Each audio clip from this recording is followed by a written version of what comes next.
So, to close out this section, I want to talk a little bit about the ethical implications of artificial intelligence.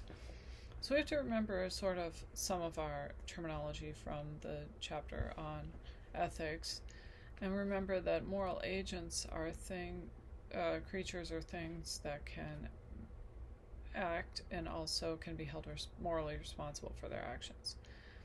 So, AI or robots or computers can be can be agents. They can do things, but they can't be moral agents because,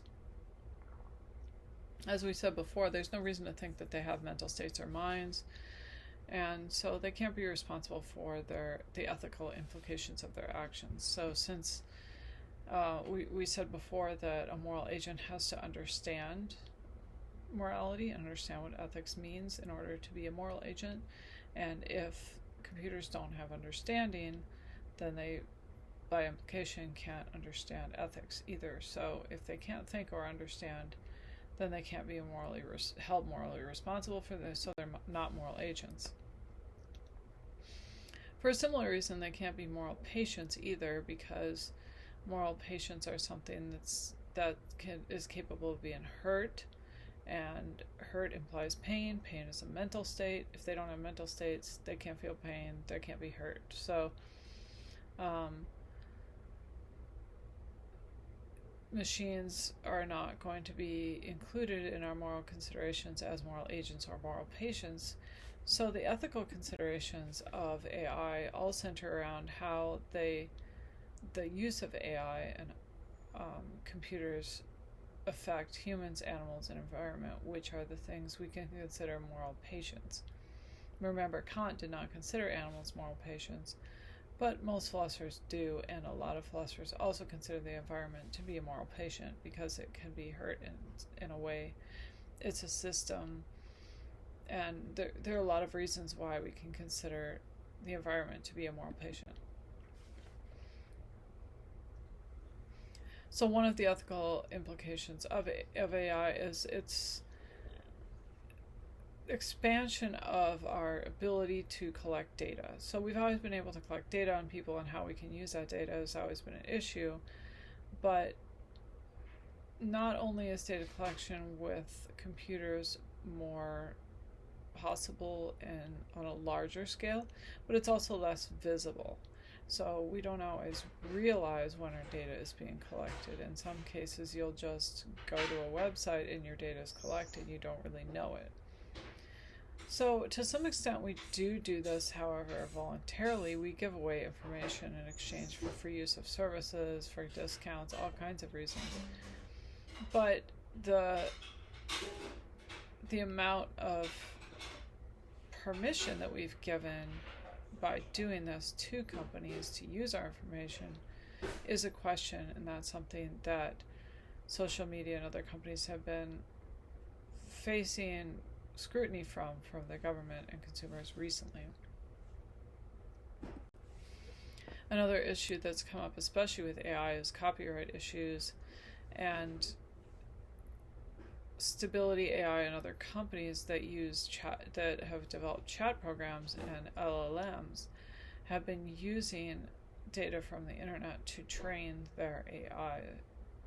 As we said, they train by giving them a large amount of text and then eliciting outputs based on that input, and then critiquing that output, and the system will then tailor its output to what it is trained on. So they need large amounts of data and text to train these AI, and in some cases they're using it without permission. People also get very upset about the idea that AI will take over jobs.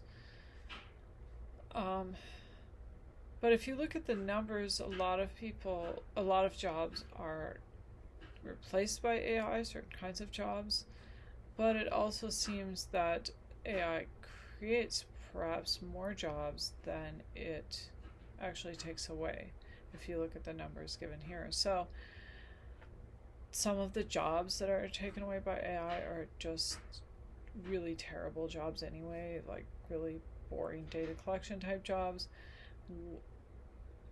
AI so far has not been able to write decent books or do anything, or research papers for the most part.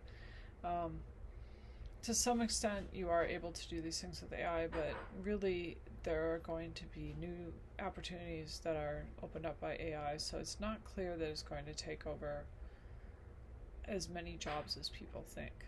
But it will change the work environment quite a bit, and that's something that people will have to deal with, but they're constantly having to deal with that. I mean, technology is always changing, and we always have to adapt to it. Jobs change, everything changes constantly as technology progresses.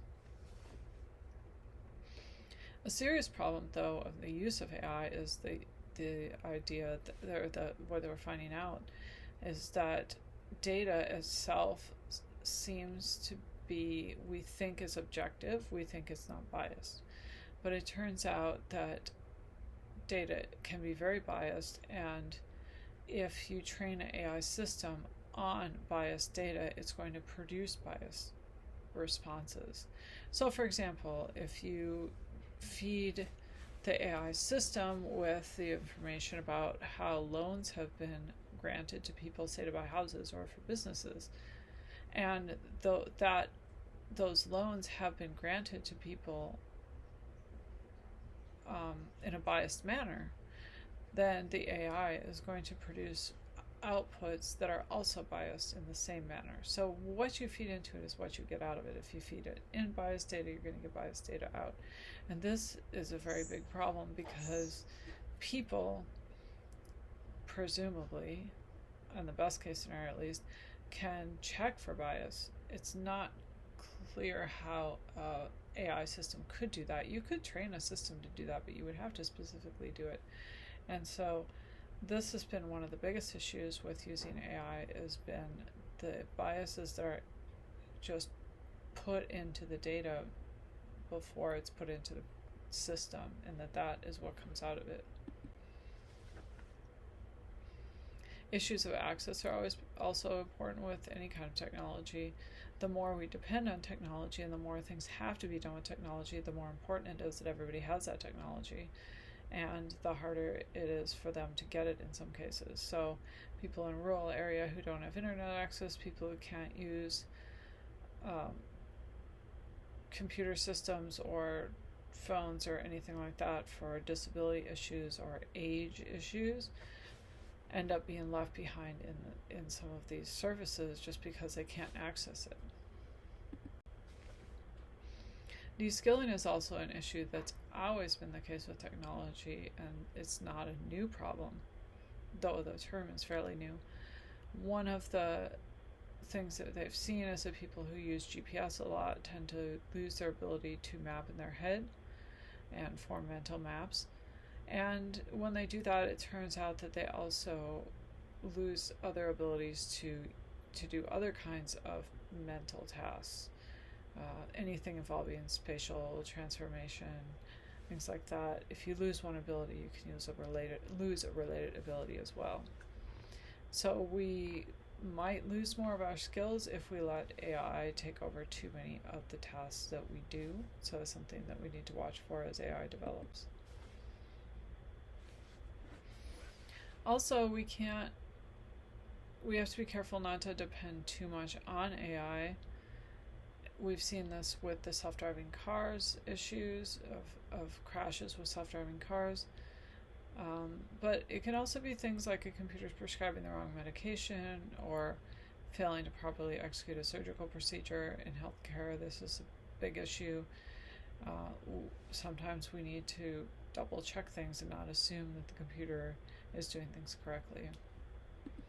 And then on the other issue, so overtrust is when we assume that a technology has abilities that it lacks, and or just assume that a computer's not going to make a mistake. On the other hand, undertrust is bad too. If people don't use a system because they don't trust it, then that can also be problematic. If you need to use that, or if it makes things easier and people won't use it because they don't trust it. Under trust can also be a problem. So really it comes down to understanding what artificial intelligence can do, what it can't do, and when we need to check it or provide some kind of oversight to the AI. So it's all about using it in the right way and not about being scared of it.